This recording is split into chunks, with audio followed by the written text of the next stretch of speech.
this next problem. On this next problem, they give us some information about an ellipse and are asking us to work our way backwards. So let's see what we've got here. On this first one, they give us a minor axis of length 4 and a foci at -5, 0, and 5, 0.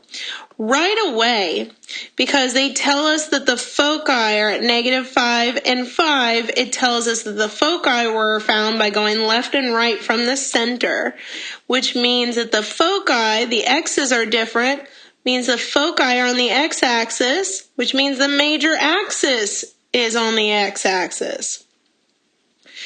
It also means that because the foci we add or subtract from the center, well, that means that the center should be in the middle of the -5 and 5, which means the center should be at 0.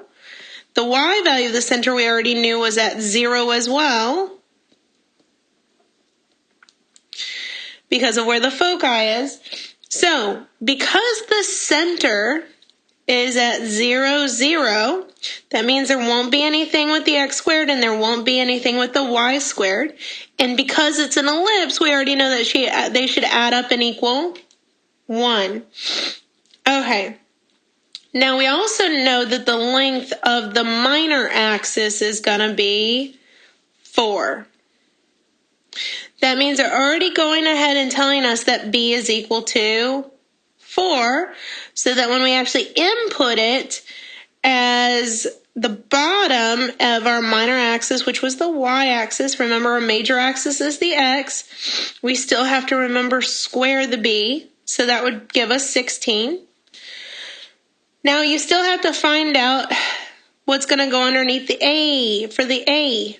So the only way to do that is to use the one piece of information we really still haven't quite used, which is the foci, which is, remember, they come from the formula c squared equals a squared minus b squared.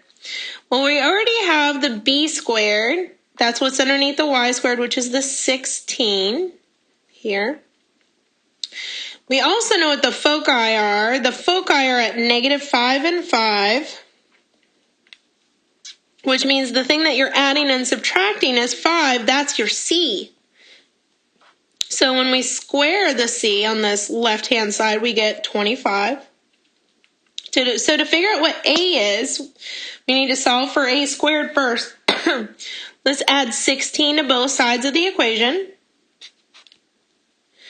Then to get the a squared by itself, we're going to take the square root of both sides of the equation. And that would give us that a is actually the square root of 41. Be careful you are not done. When you actually input the a, remember it goes underneath the x squared, and you still have to square the a underneath. So when you input your a underneath the x squared, you still have to square the square root, which means the square and square root will cancel out, leaving you with just 41.